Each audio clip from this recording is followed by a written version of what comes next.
So first I will share my screen. So today's topic is about whether we can have a skill. Yes, we definitely have a skill. We have a technology can support our sustainable tomorrow. So because of time limitation, I'm going to skim over the many topics, but I'm going to set the stage that what should we talk about for when we talk about like sustainability in matters. And then I already shared this presentation, so you can look at it in detail if you want. Just to precise this, the presentation is available in the TiiQu app. Anyone who is not has not yet joined can reach out to have the copy. So basically, I'm a technology innovator. So I'm tech guy. So I'm 30 years experience after PhD. My PhD was a physics. I studied universe, through the complex universe, and try to explain very easy way. And that's my skill. After that, I most of my career in IT, telecom, and then high tech, semiconductor, and recently digital technology like AI, blockchain, IoT, and every matter like a big data. So this year actually I try to do like a catch what the issues and the challenges and what kind of things I can contribute based on my 30 years experience in technology. So I did a lot with the various topic, like how actually basically technology can support this very important issue to our society, like ESG and sustainable development. So all the topic of here, and all the recording and presentation is here. Okay, so here is I prepare agenda, some propose, because if you say sustainability, it means for everything, right? It means for the different meaning for the different like background, and then what they're doing and what they are interested. So I want to be as much as broad so that you can get the scope that what we talk about sustainability, then what it means. But I cannot say to all type of sustainability. I'm particularly interested in ESG sustainability, environmental, like social and governance. And additionally, we are going to talk about SDG, sustainable development. So I'm going to talk about also economics. So I'm going to talk about is like ESG plus E. In the E is environmental and economics, and also social and governance for the particular company. So when you talk about sustainability, we know talk about like what the global like collaboration, what the global like ways of the considering this sustainability, and also like a national level, and the community level, and then also in the individual company level, also individual person. And then when you try to get what mean by the ESG sustainability, then there are two ways actually you should be think about is first, you should be think about is the ESG management itself. What is the like a target of management? For example, the like a ESG environment, like a climate change is good topic. So you need to reduce carbon emission, and then fundamentally you can think about like how to actually reduce your carbon, right? So it's a kind of the technology or some innovation matters that actually can handle that the resources of that the cores of some ESG issues. And the other aspect you should think about is to investment side. So what the investors try to do, insist that there should be some ESG management investing or something like that. And also you should think about how actually assess, like you may heard about like ratings and standards, reporting, every aspect you should think about it. And then also you need to think about like financial matters and everything, like how you can measure the financing and then how they can link with what you are trying to do in the like ESG management in your company or in your nation or in your global level, right? And then I'm going to talk about this is now separate. For example, in the like if you're a CEO, like an executive, then you need to oversight the whole scope, right? You need to take care of inside how you can innovate your process, management process, or how you innovate your product service to match with like a sustainability requirement. But also you should also think about like how actually can persuade, talk with your stakeholder, like a shareholder, investors, your in-house like employees, every like a society member, like how you can communicate with them. And then also you think about how actually can contribute directly to your environment, directly to your society. And then also you should think about like how actually can like satisfy the your investor, you put your money, then how you can satisfy. That's the whole topic you think about it. And then now I'm going to try to combine that how actually can resolve this like a separate issue, like some party talk about like innovation, and some party talk about management, some party talk about assessment. And then I'm going to combine them as one topic, actually like how you combine these two topics as a ESG sustainability plus digital transformation can handle this all kind of problem that we clear that when I talk about right now. And then I'm going to introduce new technology, digital technology. Actually, fortunately, I experienced that, you know, that there is for example, here, GOP26 now in your local in the United UK that hosted this GOP26 E20, and then they talk about a lot of the like climate changes. And then there was a European committee actually the host online seminar. And then on the Monday program, there was one session about how digital technology can have to like a climate change issues. And then they introduced a lot of the digital technology. And then they first time, as to my understanding, for the first time, they talk about metaverse. And the metaverse actually, if you heard about metaverse before, then recently the Facebook, the Facebook changed their name as a metaverse company as a Meta. I'm not sure whether you know about. It's a future digital technology can completely innovate way to actually transfer our society in a digital way. So I'm going to introduce that topic, how the metaverse can support our capability to handle these like ESG sustainability matters. So first, everybody may understand that, but why this ESG sustainability is imperative, right? Everybody know that we should do, right? Why? The first one, we think about climate change, right? That's why we have a COP26 in UK, and the worldwide leaders get together to resolve how we can solve this climate change problem. Also, in the like international level, the United Nations that's set this Sustainable Development Goal we call SDGs, and then they set all kind of like a ESG subject, also plus some economic matters that actually can solve how we can be sustainably develop our society as a global, right? And then also you think about is particularly I'm in the US, and then in the US Biden administration, they are now in the bill $2 trillion.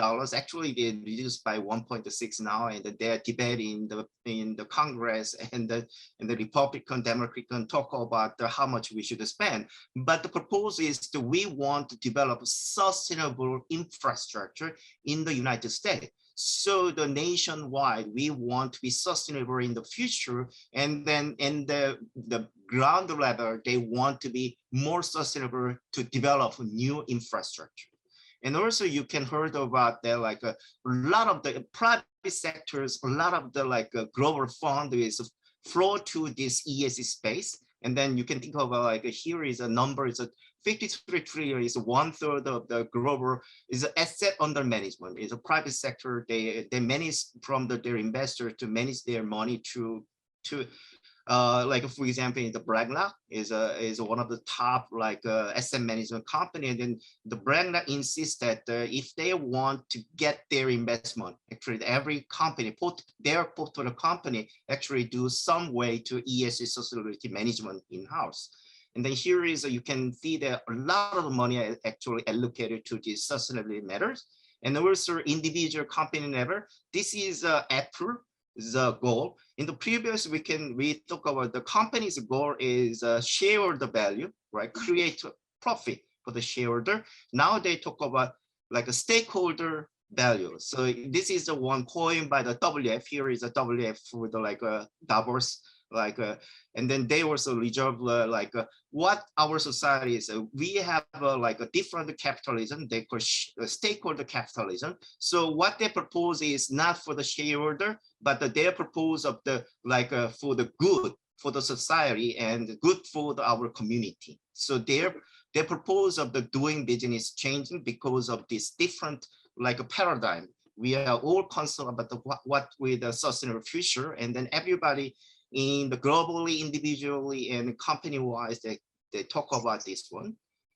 Okay, and then I'm not going to talk about much, but here is specifically for the climate change, and then I just summarize what is the effect of the climate change to our society and our health, and then what is the resources like energy, especially for the like energy industry, and then transportation and building, something like energy is a matter, and then can you have a skill of a topic? Yeah, we have a, this is based on UK, like some institute have a lot of the research to do. Can you handle this energy problem like climate change, challenges? And then they categorize all different type of the solution, mostly technical, that we can handle this problem. We can endeavor and then collaborate. So here is the one actually. Can you have a skill? Yes. Even in the UK, the one institution can provide a lot of the solution that handle this climate change problem. And then I'm not going to talk about, but you should know about what is the like ESG means, like. And then there is a ESG investing like a green bond or the like a sustainable society, like impact socially responsible. You are like a circular economy, you should know about it. And what is environmental matter, like you know about the climate change, the pollution, the water use, and many things. And the social issues, you should think about like, for example, like a health and like a safety in the work environment, or the inclusion, or the like diversity, or the ethnical matters, or the labor matters, and the society contribution, a lot of things. The governance, how you can govern your like a company like ethnically, and then follow your rules and regulations, and transparent way to do like a reporting tax or something like that. This is the you should know about in the ESG matters.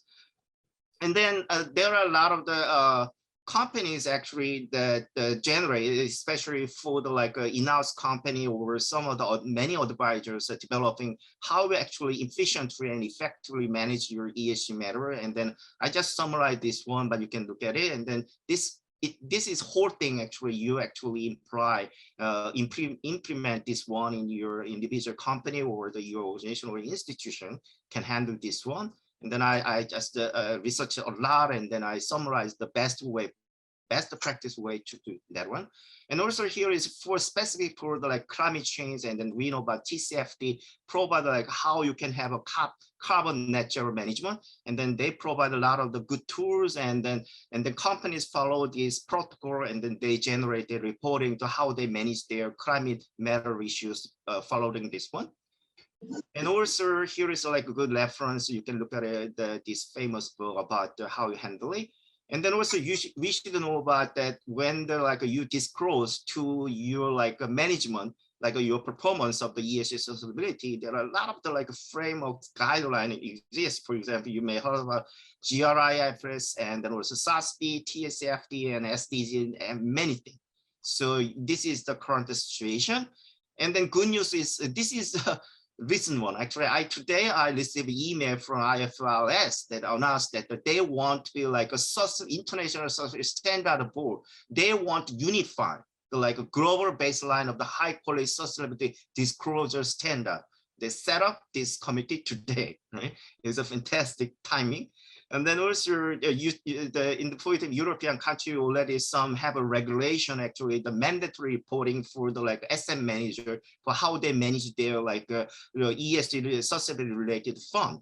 And also in the United States, SEC now preparing the like a mandatory disclosure, like a 10K, like a type of the disclosure that especially for the coming year, they want to be specific about some in the SEC section that you need to be like a disclose in a transparent way that how you can handle your climate change matters. Also, here is I summarize everything, but I'm not going to go over, but I summarize everything that can we have a skill?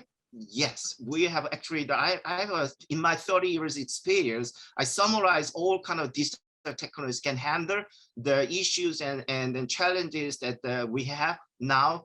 Can he handle it? Yes. And then I summarize everything like the AI, blockchain, IoT for each topics that they can handle, like a climate change, and then, for example, like a green energy system, renewable energy, and deforestation, pollution, waste matters, natural resources, water management, biodiversity, land use, and then social community support, human care, human rights, and workforce management, and business relations, customer care, like a partner care, private cyber security, and then for the governance practice, and then like a stakeholder engagement, code of conduct, legal compliance, ethical conduct, that all kind of this ESG sustainability matters we can support by this emerging or the current state of the digital technology.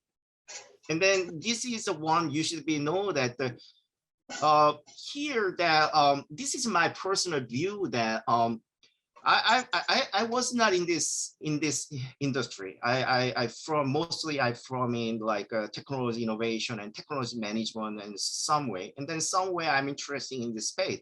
And then usually what I'm doing is what is the ecosystem? What is the industry consists of? And then I found that too much actually focused on assessment, probably because they make money.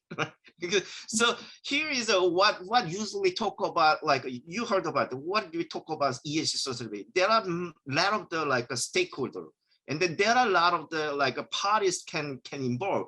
But when you specifically, if you talk about some ESG guy, what do you think about your ecosystem? Mostly what they think about this one, assessment. Right, is you're driving by the financial institution and how you're actually rating your. There are 600 over 600 worldwide rating company and the big like asset management financial company developer.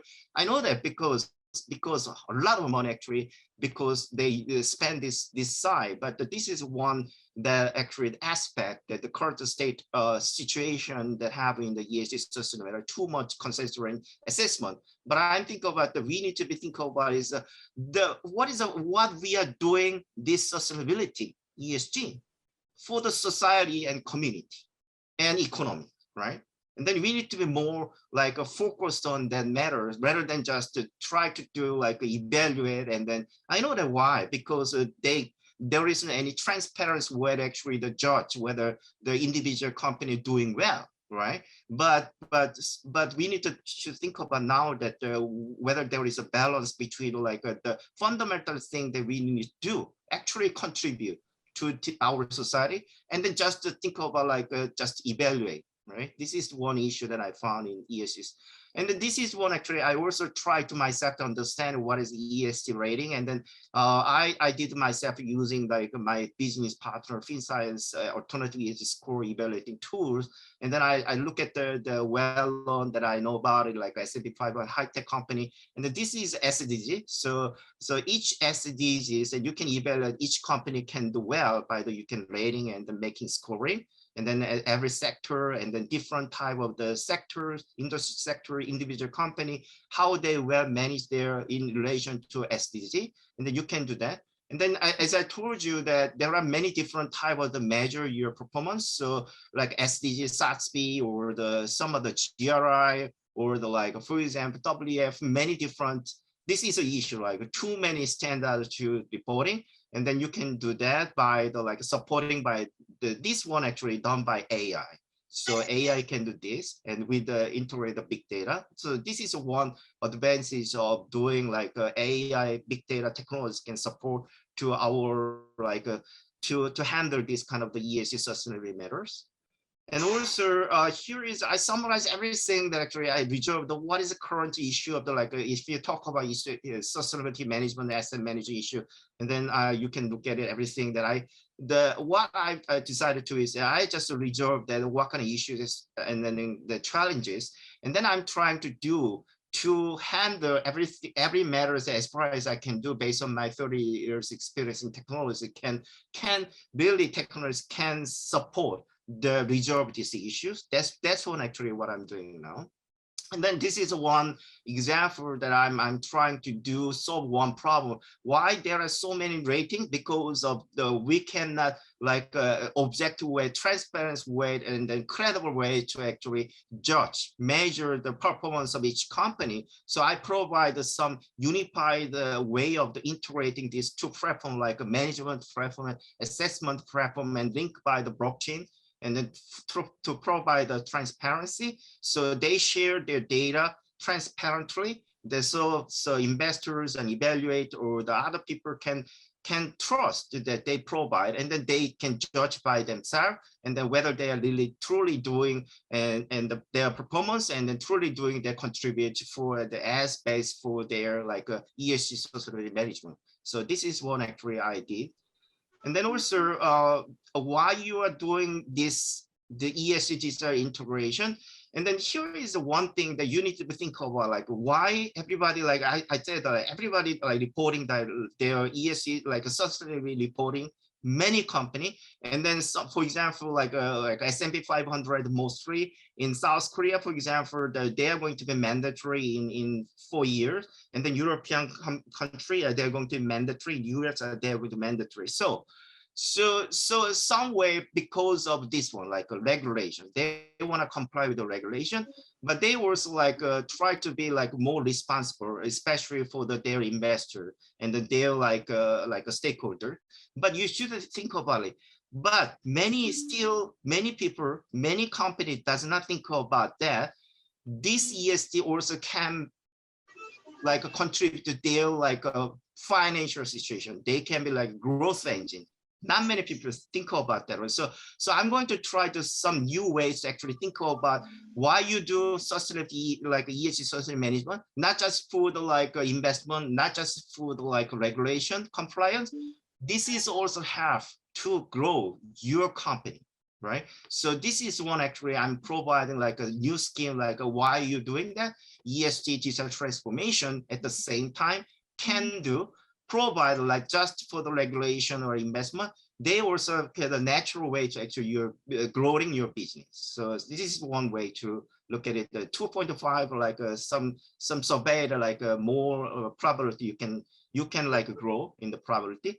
So I'm not going to talk about this one. I'm just to provide like how actually can this one make happen, like not just for the like regulation investment.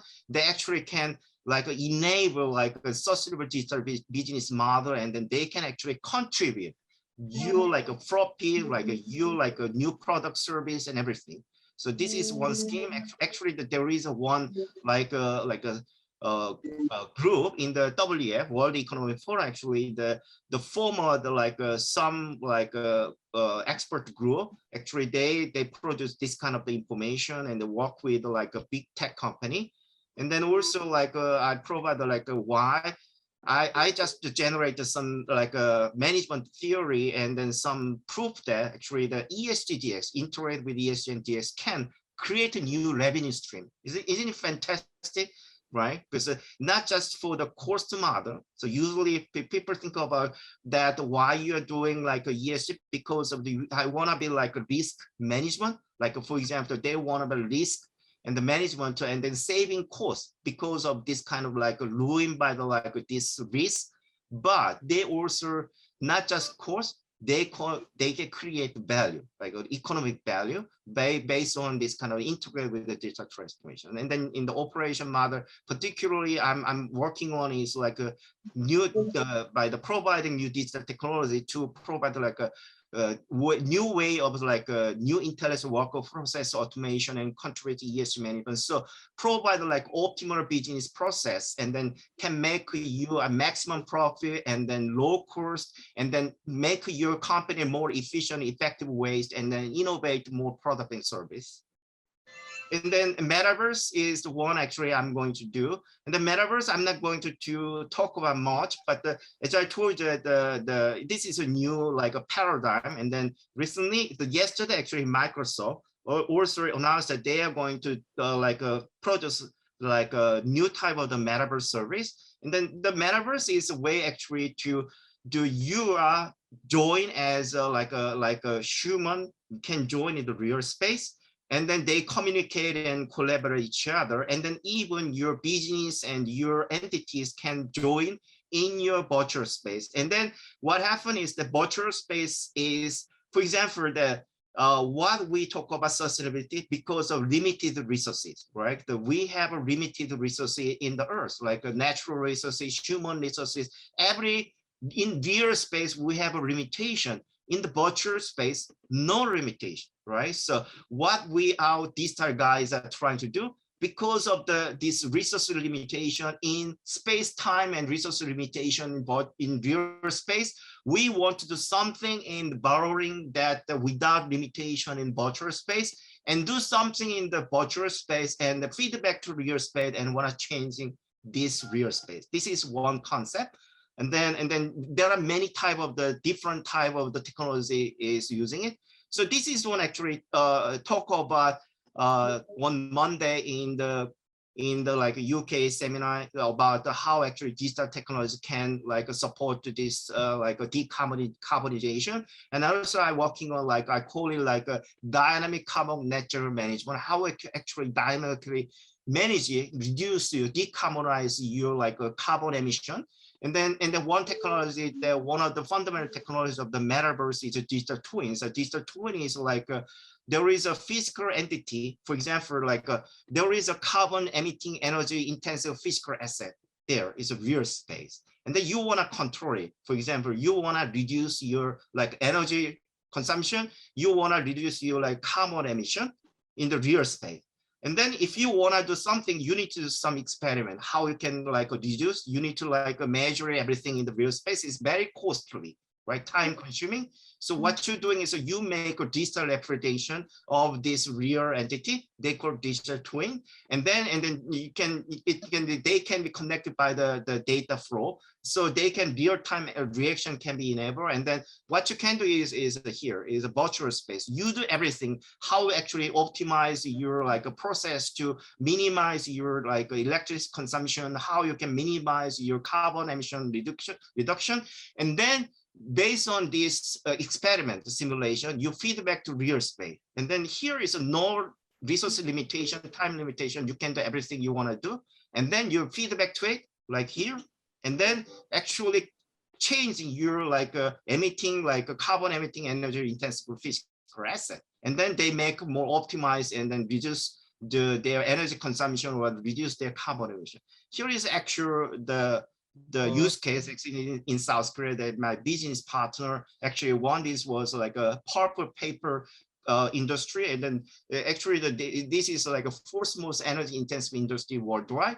So like for example, pulp refiner is 1/3 of the electric consume. So this is purely the process of something like that.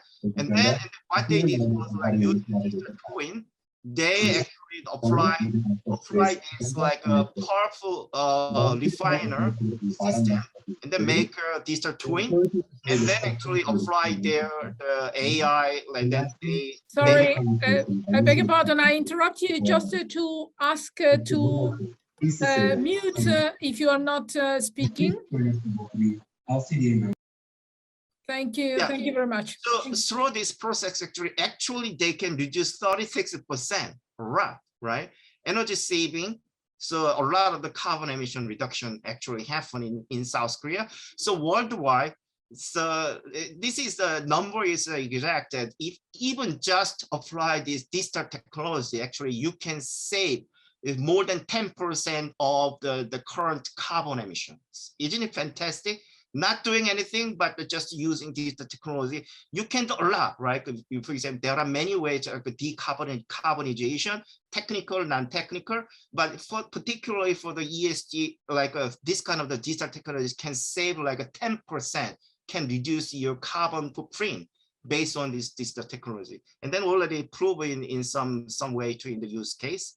And then also this is another like this is what actually the try to do in also in the South Korea, that we are going to develop like a metaverse sustainable smart city. So this is the idea that you make all things as a digital twin. So it's a buildings and street and cars and shops, everything you can make a digital twin.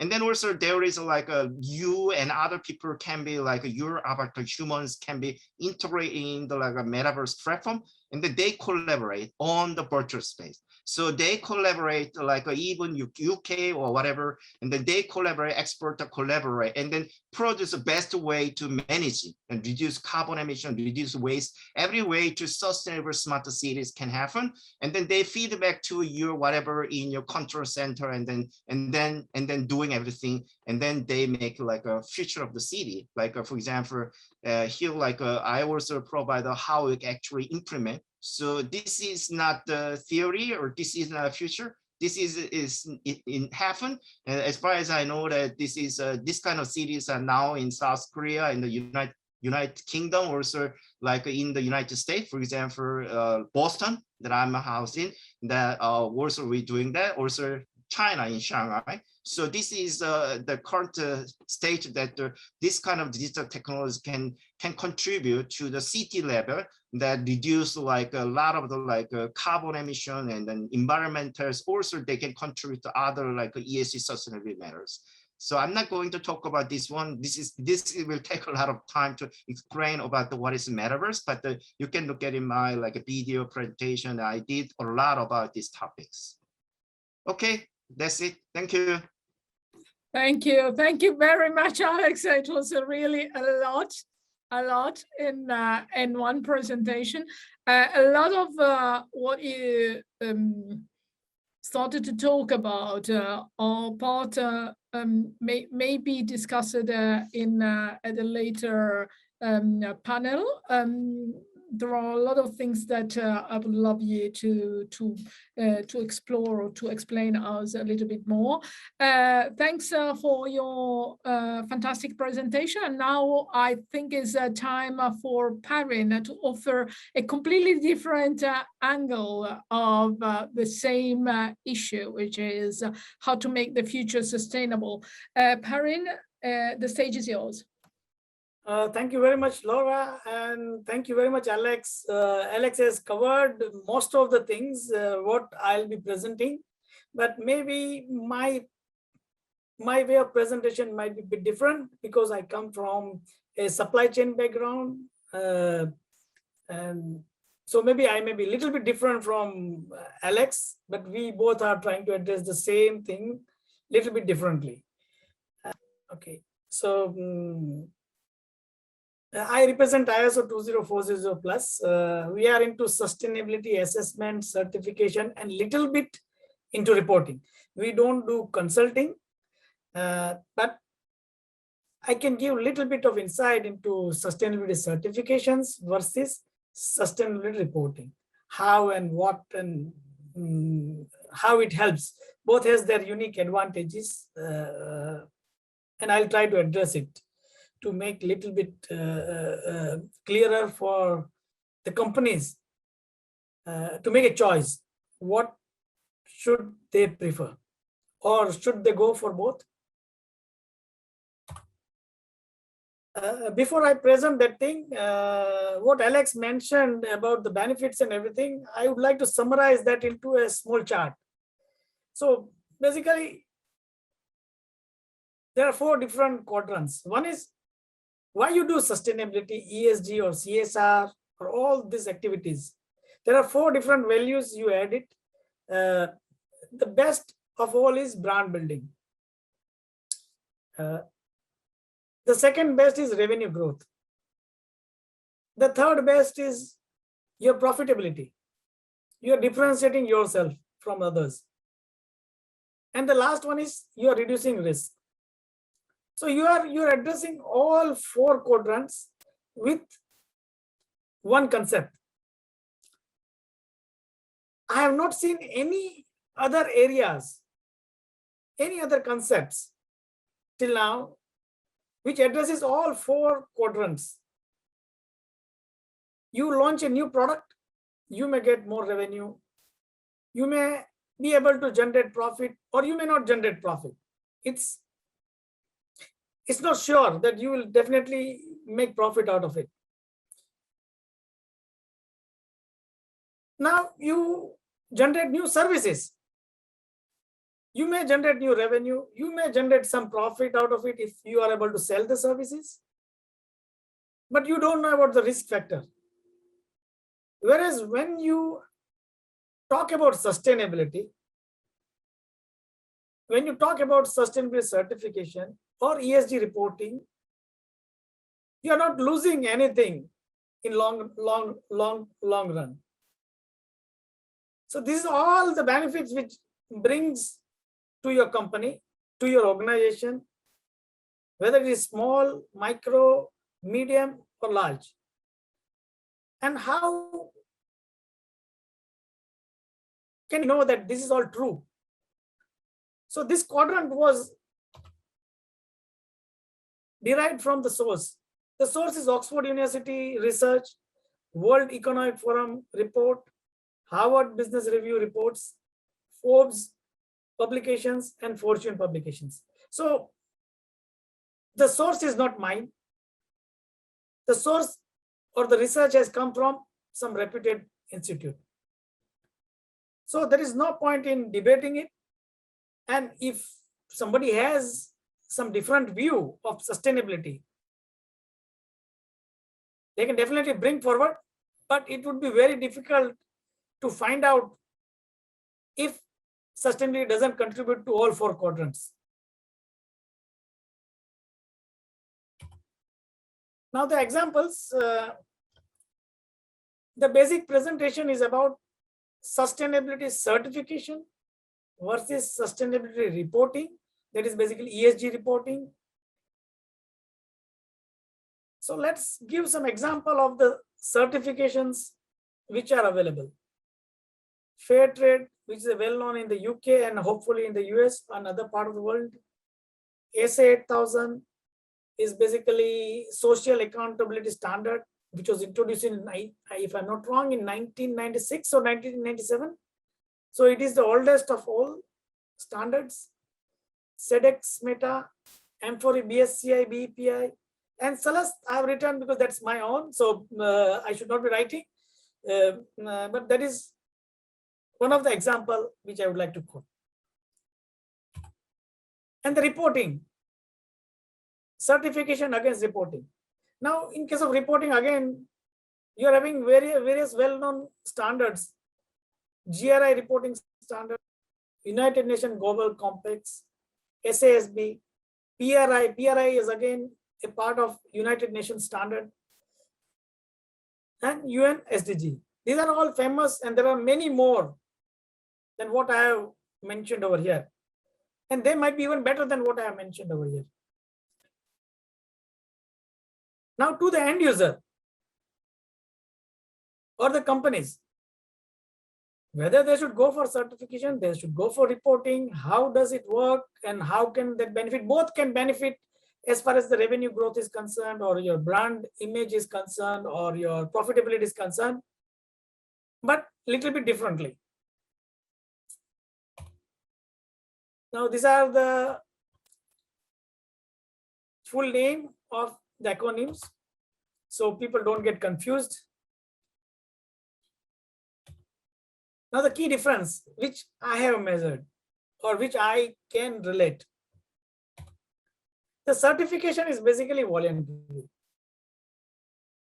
It's up to the company to decide whether they want to get certified or not. And as Alex mentioned, there are more than 500 standards and certification available around the world. Each certification standard, framework, or concept, they have a validity from annual to 3 yearly. However, there is only one format for each certification. They are basically detailed assessment or audits. You can easily improve your sustainability performance because the assessment is done by somebody else. If an external person is evaluating you and giving you a thorough report, then that report can be used to improve your performance. And mainly they are used by the suppliers. So basically small, micro and medium-sized enterprise who wants to win export business, or who wants to win government contracts, or who wants to become a supplier of a Fortune 500 multinational companies. These certifications are useful. Reason being, they give some authentication, they give some third-party opinion to the buyer, whether it's a government institute or it's a multinational company, or you want to export your product from one country to other country. Some of the certification can be confidential.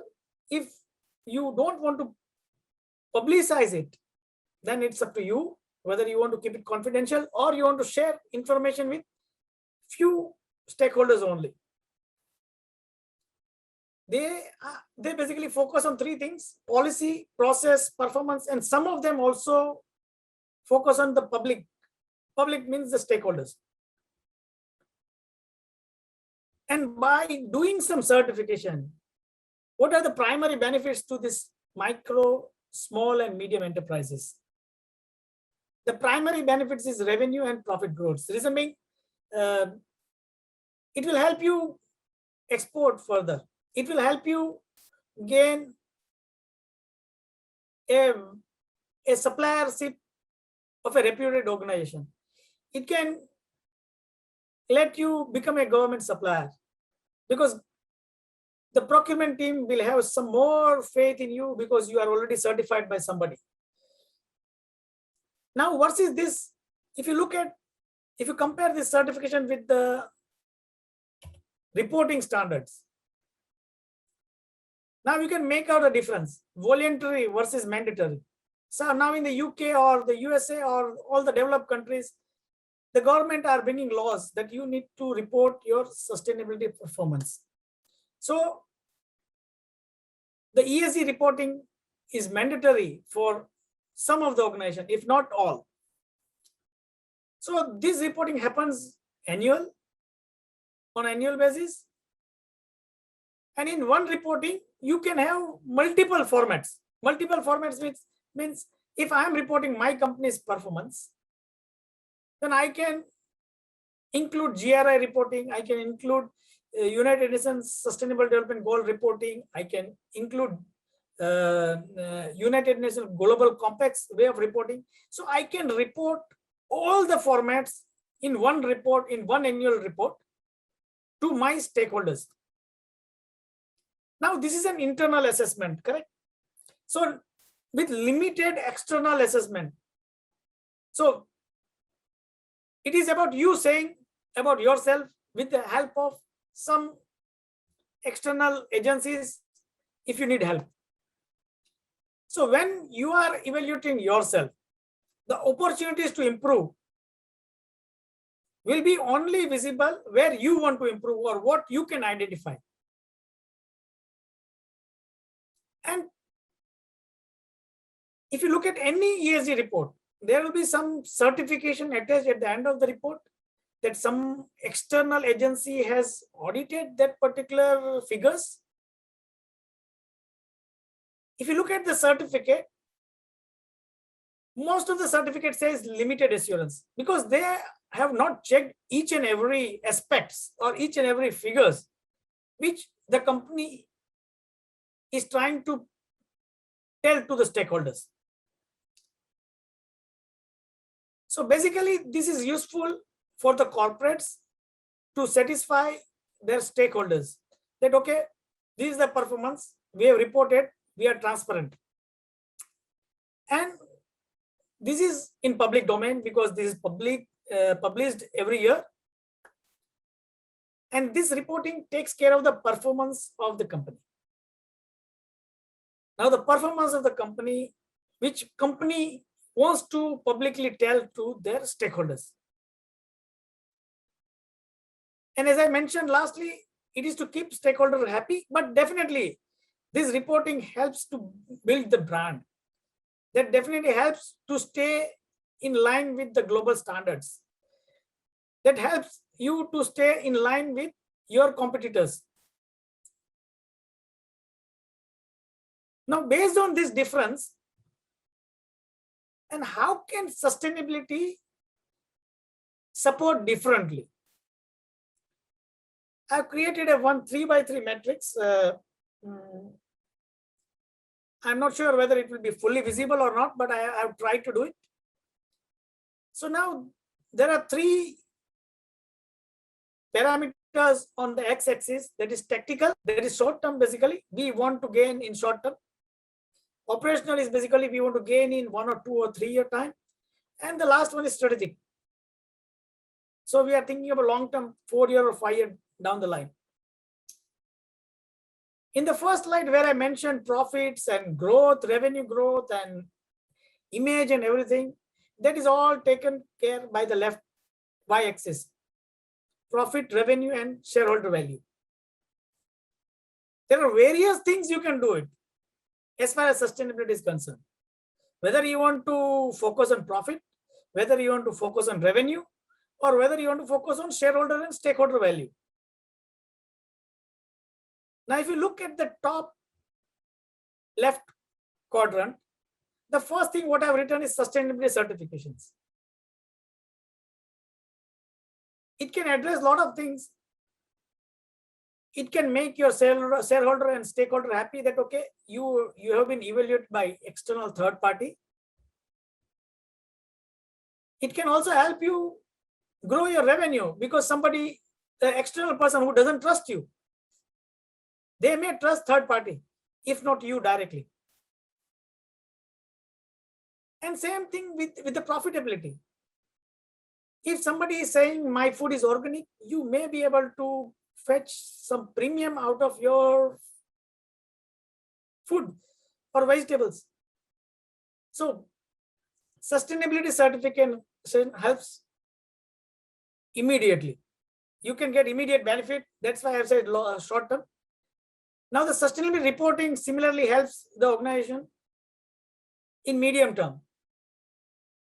Because what is happening is, if I report my performance this year, the next year I am again reporting my performance.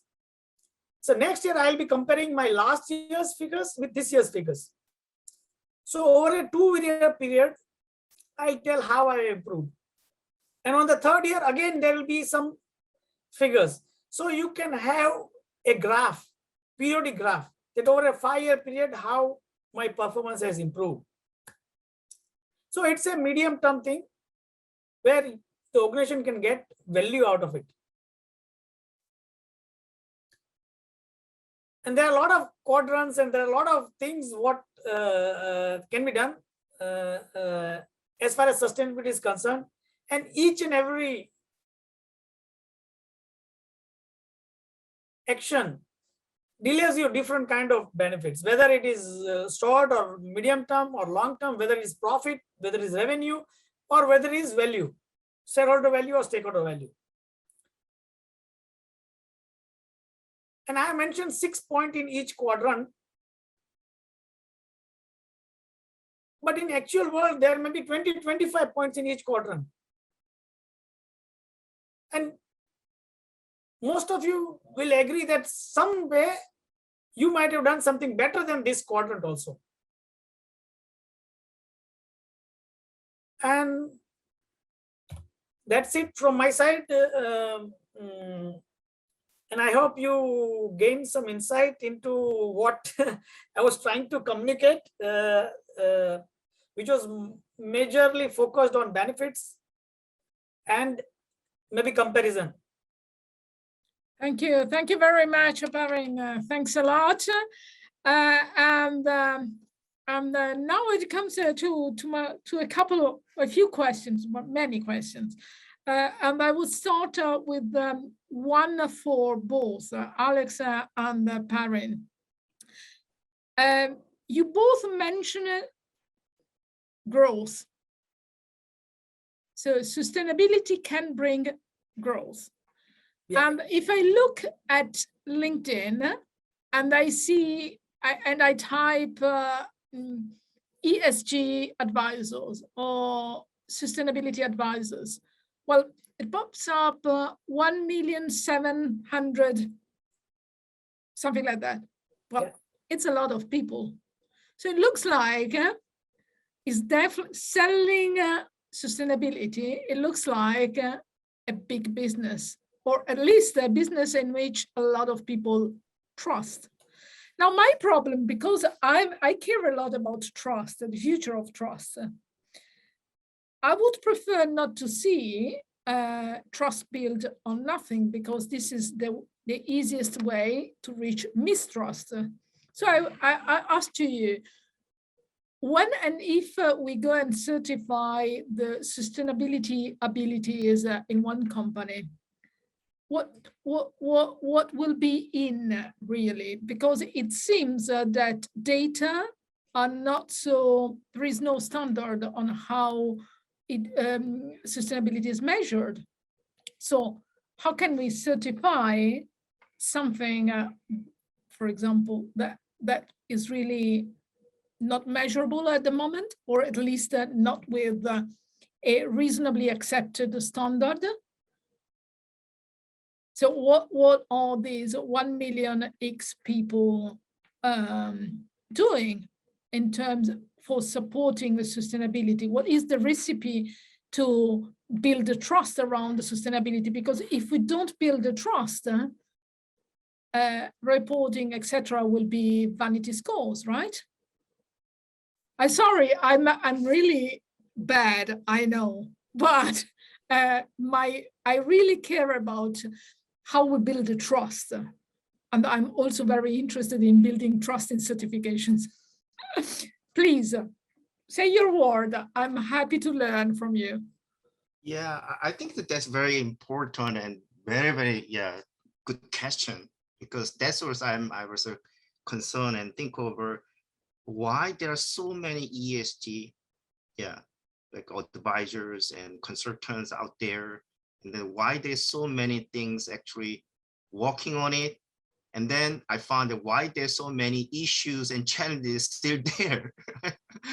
This I surprised, because I'm mostly like, that my background is physics, mathematics, and engineering, right? And then, so basically I pretty much like a quantitative way to think about, right?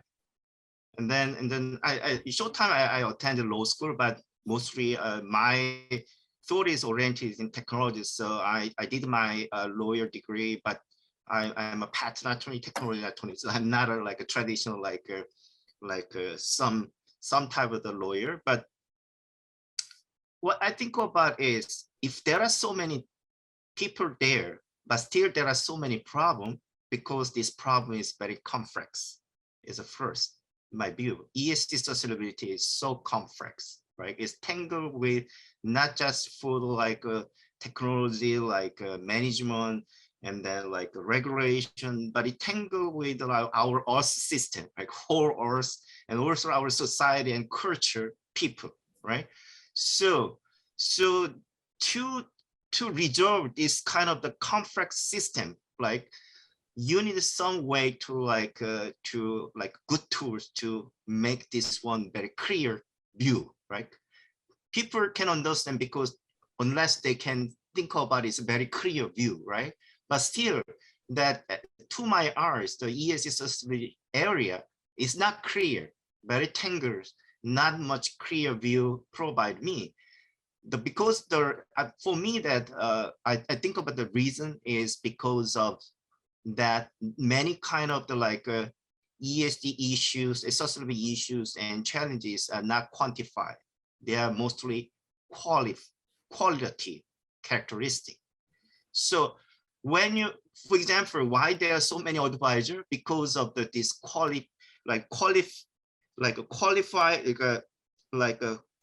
not quantified, the qualified like a characteristic of this nature that make people have a problem, and then you can make like a standardized to solve your problem, right? Like you, for example, mathematics, you provide a standard way to solve some problem, but there are, for one problem, there are so many different ways you can solve in a qualitative way, right? And then, so why there are so many different like advisors required? For example, recently we in the, for example, digital space, we talk about like, for example, like a automatic process, robotic automatic process. This is what this means is like there are like a redundant way to, for example, you do some business. There are many business operations. For example, like for example, procurement, like talk about like supply chain, like Parin talk about like sustainability and procurement. And then if you have buy some product for your company or buy some raw material, and then there are standard way to set up your process. And so now we're trying to they quantify and then make it as like a well-defined like a digital process, and then they make using AI and then quantify and then automatic way. So if we have like a that process, we can like quantify it and we can make a set of the like a standard way to solve these ESG sustainability issues and the challenges problem. And then we don't need so many like a different type of advisor, right? That's one also like a problem, like because that means, right, there is no any like some specific standard way to give you trust, because there's a subject, right? There's a subject way to interpret interesting, like a subject way to understand for some specific matters, right? And then how you can make you trust, right? Only way is, for example, how you can make a trust without quantification, your reputation, right? So reputation is one way to measure trust, right? Or your like a trend record, history, right? They are all like a build up some time and build up by the society communication or so that's why that's why I need that some way we need to make this space to be digitalized, right? If you have a digitalized, and then there is a more transparency because it's quantified and objective way to measure something, provide the data in a transparent way, and then that's the only way actually that can support it. So for me, actually, the technical guys, this is one way to provide technically support it, but they cannot solve everything, right? Because human society is so complex. We cannot, as I told you, 10% can contribute. Absolutely, absolutely.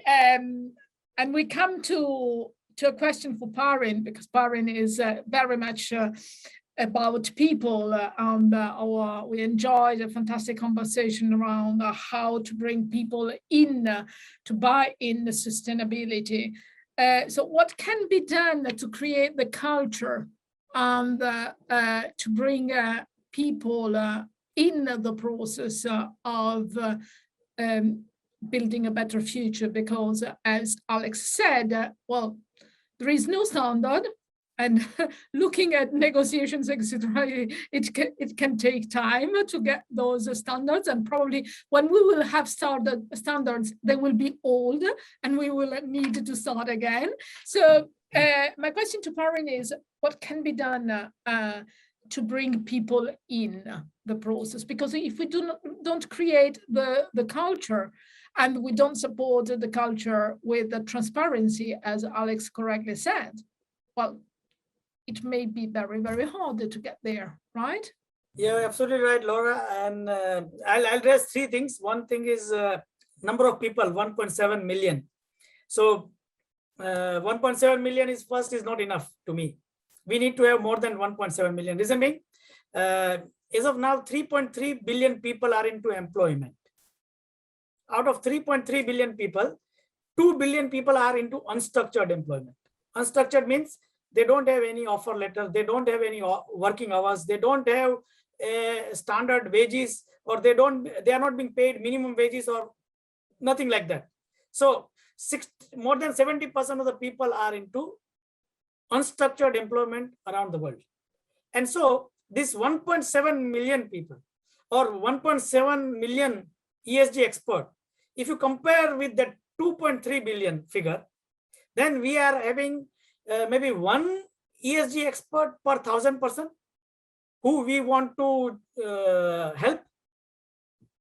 So one person needs to help more than 1,000 person who are into unstructured employment. Correct. And if one ESG expert can do it in 1 year, then we can make the entire world sustainable. Okay, but still it's not possible. So we need more. We don't need 1.7 million. We need it to be 17 million, 10 times more than what it is right now. So that one person can help 100 people in 1 year time. So that is one thing. So now the second thing was about trust. Now the trust has two components to me. One component is non-measurable, which is honesty, transparency, and all those kind of things. If you are honest, you are transparent, it builds trust. Now the second component is your technical expertise. Now the technical expertise can be measured in two ways. One, your qualifications.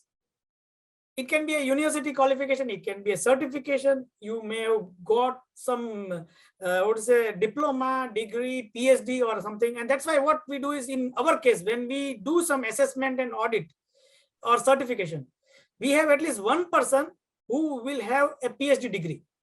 If we are doing certification, means there will be either assessor or a quality guy will have a Ph.D. degree, otherwise will not do it. So that is to build trust that, okay, we are using qualified guys. We are not using anyone who has learned sustainability 1 year back. He has come from the university and he's doing the assessment. So now that is qualification. The second part of technical thing is your skills, which you are trying to build. Some way of measuring skills. And that is a wonderful initiative from TiiQu, which I appreciate, and there should be some common platform to measure it. Now the third thing, the question which you asked is how. Am I right, Laura? Yeah, my question is how. So I'll share my screen. Make it happen through people, because the point is, well, I have my perspective about what qualifications can be used for. My personal view is that any qualification is old at the exact instant when it is created, because it is about what was defined as the correct knowledge in the past, but doesn't cover what happened next. And today we build the skills every day. But anyway, this is not the talk about for today. But what I want to know, because I know that you are trying to do something for bringing in people. I want to make it evident that something can be done across the society to build that culture that cannot be necessarily represented by qualification. Yeah, you're absolutely right, Laura. We have an initiative and we are trying to do it, because we believe that if you want to give a weightage between three stakeholders, one is government, second is institutes or businesses, and third is individual, then we think individuals are far more powerful than anyone else. Individuals, if we say government is not doing this or businesses are not doing this, I sometimes feel that, okay, they are not doing it, but what are we doing? What is our contribution? That is more important than what others are doing. So to do that thing, what we have done is, it's absolutely free. The initiative is totally free to bring in the people. 1 second. Okay. Can you see my screen, Laura? Yeah, sure. Okay. So now we have an initiative called Spsc Ambassador. We call them Sustainable Procurement and Supply Chain Ambassador, because what happens is, in our personal life, we are all procurement professionals. We all buy things for our own family. Somebody spends $5,000 a month, somebody spends $1,000 a month, somebody spends $100 a month. So we are all procurement professionals to me, because we buy things. So we need to bring in the people, we need to engage people, we need to motivate people, we need to recognize people that you are very much important to contribute to sustainability. So now how we do it? how we try to build that particular thing is we try to engage them that, okay, if you try to be sustainable or if you want to be sustainable in your personal life, we'll engage you by giving you a identity that you are our Spsc ambassador. What you have to do in return for us? Nothing. You don't have to do anything for us. You don't have to do anything for the society. You do it for yourself. When you are buying things, when you are consuming things, and when you are disposing things, be sensible or try to think about sustainability when you do these three things: when you buy, when you consume or use, and when you dispose. So Parin, the question is, do people buy in? Yeah, yes, Laura, definitely. Reason being, see, what happens is once they are inside this particular ambassadorship, we don't live by just giving them a verifiable certificate. We try to motivate their behavior. We try to influence their behavior that, okay, you give up plastic or you improve your recycling or you contribute to the society.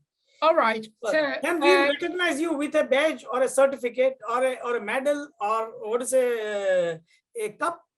And that is again a verifiable thing what we present it to them. So basically they are competing against themselves. They are not competing against other people. So Parin, you are saying the initiative is probably fostered by the recognition of everyone's contribution. Yeah. Yeah. All right. So instead of competing with others, we try to motivate them to compete with themselves. And once they do something, we recognize them by the way of a medal, by way of certificate, and everything is in public domain. So it's verifiable by anybody. So anyone who is willing to take into consideration this, please join or reach out to Parin through TiiQu or directly through the emails, etc., that he will be providing at the end of the event. So now let's go back to the wider picture. ESG, SDGs, what is really important between E, S, and G? Do you think there is one that is more important that will drive the others? Or do you think the question is for both, Parin and Alex? What would you go first? What do you think that takes in the other? I'll take it first, Alex. Sorry. Very good question for both of us. I'll go for social. Reason being,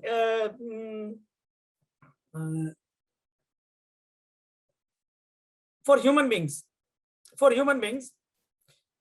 there are three necessary things, basic things. One is food and water, correct? We can't live without food and water. And there are more than 2 billion people who don't have access to clean water or good quality food. So that is one. The second basic requirement for a human being is to protect their dignity. So clothes, we need to wear something. If we go naked on the street, people will not be acceptable by others. 3, we need to have shelter. We need to have home or house to live. So all the basic things which we need, clean water, clean food, clean air, or shelter, and all those things, clothes, these are all social issues. So if we assume that I'm hungry, why will I care for an environment? I'll be going hunting first to eat food. So once my hunger is gone, then I'll focus on other things. And that's why I consider social as very much important thing. If we can make an impact to more than 2 billion people's lives, that is the best thing what we can do. Alex, what's your point? For me, I go first with G, governance. Yeah, different view. Please, can you explain? Yeah. Expand a little bit. The reason is because of difficulty. For example, the one example is like now that what's happening, like G20 in summit, and then yeah, like a COP, like a 126. Now it happened in the UK, right? You think about what happened. Everybody talk about, oh, here is a way to resolve like climate changing, right? Here is ways like reduce, decarbonize. And then there is like every company or every like, for example, in the summit, each like a country, for example, in South Korea, they made like a decarbonization plan, and they announced that they will be reduced 40% up to year 2030. This is a huge amount, right? And then there are many other like country, or there's many other companies that they announced that we are going to be like net zero by a certain time, right? They can announce it. And then there are a lot of endeavors, for example, how it can they resolve for an ESG matter, like environmental matter. There is environmental science, there is like engineers and political ways, and then there are a lot of the legal ways can resolve this ESG in the environmental issue. Also social matter, some aspect will be difficult, like for example, involving like some differ route into like a social, like ethnic, like a problem, like in the United States, right? But some aspect like a social aspect, like how you can provide like employee well-being, how you can healthcare, and then how you can provide like like a paid one, how you can provide like for example like ethnic way to labor. That can handle if you have some tools and way. But the problem, governance, is a human mental problem, right? For example, China, Russia, they didn't join, right? And how you can persuade them? This is not a matter of the E and S. This is a matter of the G, governance, right? So summit should communicate, negotiate, persuade them to join, right? For in the G, if, for example, like a top executive and stakeholders have in mind and their consensus of let's do this ESG sustainability as imperative, we should do, and then they try to resolve, and then they can resolve. But at the G level, if they don't have any mind, and they just say bubbly, like a greenwashing, right? Bubbly say everything we want to do, we can do something, but in their mind, actually, we don't have any mind to do that, right? Then how you can do that, right? For the G, for me, very difficult, because as a technical guy, there are not many ways actually resolve these issues technically, right? This is a human nature. This is a different like a society, culture, every complex matters are coming together. So if you actually can handle G correctly, then they can naturally can solve any problem in the sustainability, like E, S, any economic sustainability can matter, we can resolve by this doing well in G aspect. Okay, so we put together on one side 2 billion people without food and water, etc., and then the developed countries with more a willingness issue rather than a tools issue. So how do we combine them? So, and what is needed? What are the skills and the tools and the priorities in developed countries and in undeveloped countries for getting sustainability done? Because yes, I do agree, Alex. We need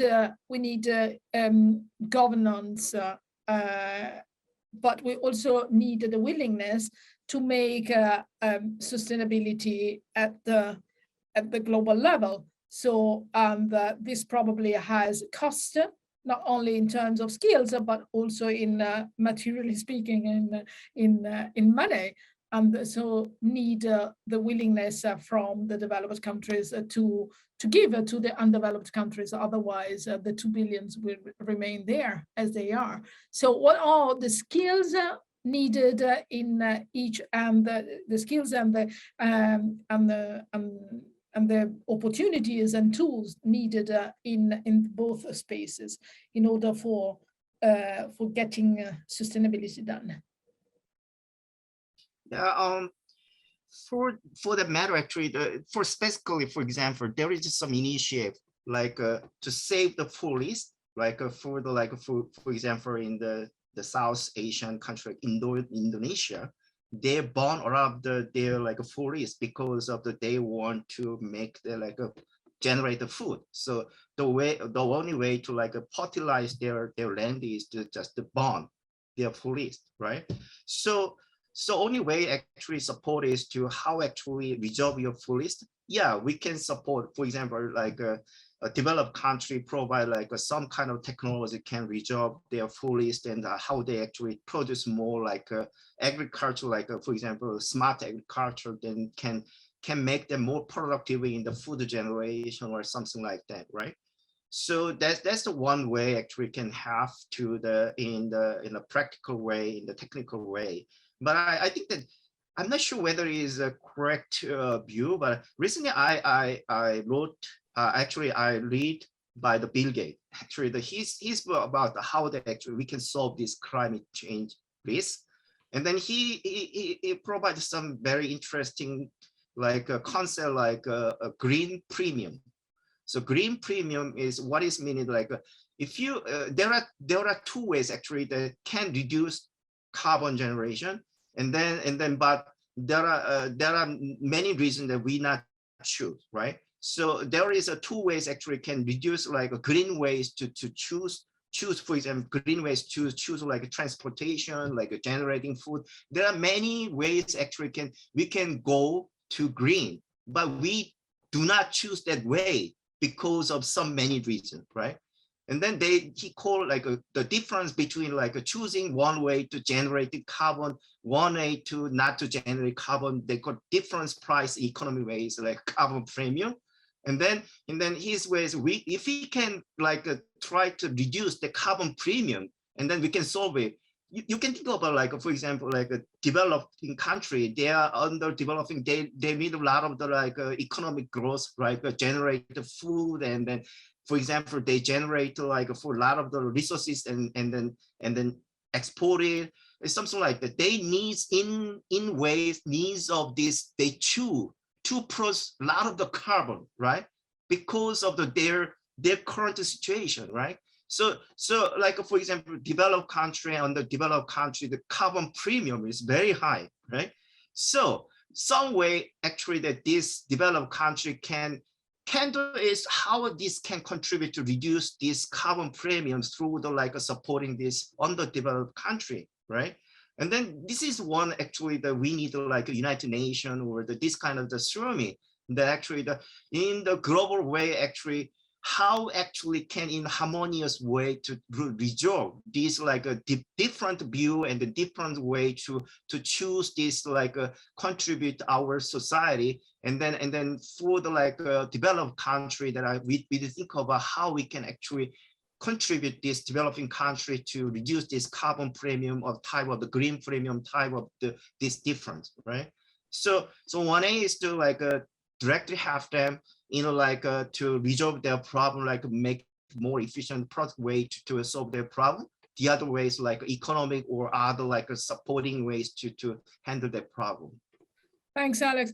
Parin, I know that you're active in many countries, if I remember well, in different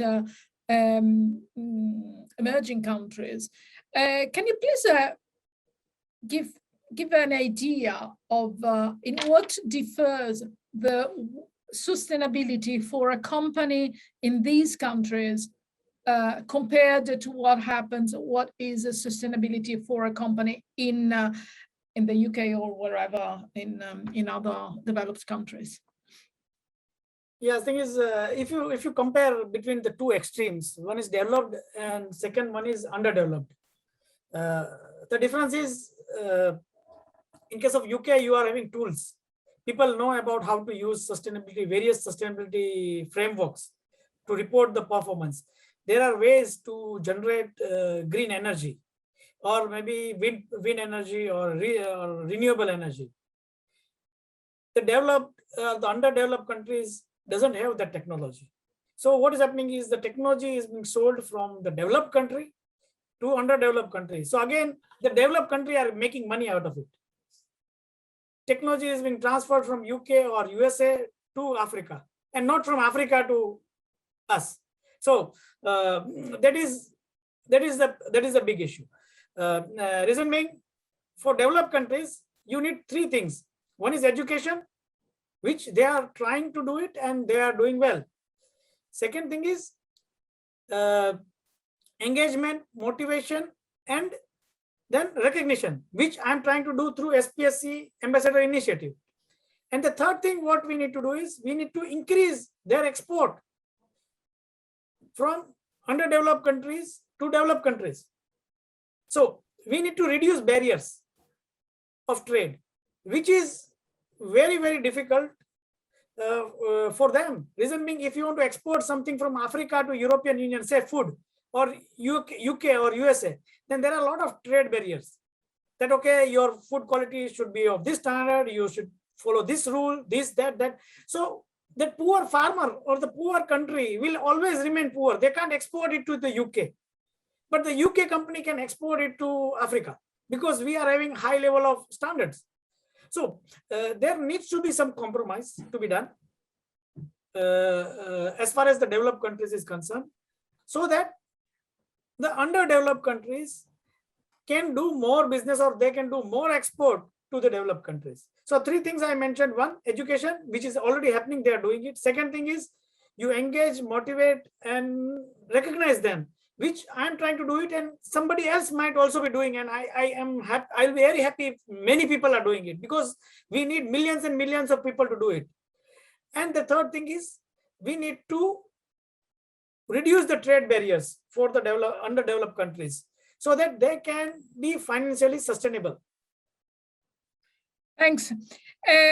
Well, we would have dozens of questions and we could go further much longer, but we cannot. So we just have another 5 minutes. I would love you, Parin and Alex, give a last meaningful thought about to address to those who want to enter the space and possibly be added to the 1,700,000X, and tell them what they can do to make sustainability really happen. So what is your suggestions to those who are in the space to really make it happen and not use the sustainability as a buzzword or a vanity score eventually? Yeah, maybe I'll go first, Laura. 1.7 million people, 1.7 million experts, correct? Still, we have 2 billion poor people around the world, 2 billion hungry people around the world. So this expertise of 1.7 million ESG experts is not enough. Either it's not enough or they are not used, means we, including me, we are not doing our duty to make the world sustainable. We are not doing enough to make the world sustainable. Either there is an issue with the capacity, or there is an issue with the capability, or there is an issue with the focus. We are focusing, or most of the 1.7 million are focusing where there is money. I'm working for IBM, I'm working for Rolls-Royce, I'm working for big corporates where I can get money out of it. But what am I actually doing for free to the world who can't afford my services? So that is the question we need to ask that 1.7 million experts, how many hours they are spending on an activity where they don't earn money. They just try to make the world sustainable without earning any money. So if 1.7 million experts do 1 hour a week, I can definitely see that there will be a lot of potential to make, to reduce that figure of 2 billion to 1 billion. Thank you, Parin. And Alex, what do you think? Yeah, for me, this is one example that, because I'm not in the ESG sustainability industry in the basically I'm in the high-tech industry. And then, for example, that if I do some take part in some seminars and conference and for my webinar, actually they're interested in the priority, right? For technical matter, if I say metaverse technology, a lot of people are interested, right? If I talk about a digital technology, AI, IoT, innovation, business development, A lot of people interested. If I talk about ESG sustainability, not many, right? This is one example that for me also, like until this year, I actually the ESG sustainability is other people's issue, right? And then a certain time, because of the COVID-19, he gave me a lot of time to think about what should I do for my rest of my life, right? So, and then I think, oh, what should I do? I have a 30 years experience, expertise, knowledge in high tech. And then for the rest of a year, what should I do? Yeah, contribute to the society based on my knowledge and experience. And then where? And I found that, yes, ESG sustainability. This is our society and then our future, right? And then before, like, for example, climate, I heard about a lot of time climate issues and like a Paris agreement and the Tokyo protocol. But I was thinking about there's other people's like a story, at least not within my lifetime. Right? Because I cannot live until year 2000, like 2050, like something like that. I'm already nearly like 60, right? But now I think about, oh, this is my problem. This is my in lifetime problem, and then this is for my kids. This is for my generation, right? So there are so many other people who have expertise and the knowledge and then experience, especially for the high tech or other area. They can join this ESG sustainability matter together, and then they can contribute. They can like collaborate, right? So we should think about the participate as their problem, their like a family problem, their generation problem, and then think about as like actively join this community is essential. And then I will be the part of I'm just one person, but will contribute like my expertise to this, this endeavor to like global endeavor to sustainability ESG matters. So I encourage other people join. That's why that I make some like a LinkedIn and Facebook group, like a ESG digital transformation. And then I bring a lot of the peers in my industry, like ESG, not ESG people, but like other people that they don't concern or they take care about ESG matter before. I said that you should join and then you should contribute. And I'm going to contribute to my expertise and knowledge for these matters in the whole of last of my life. That's my, yeah.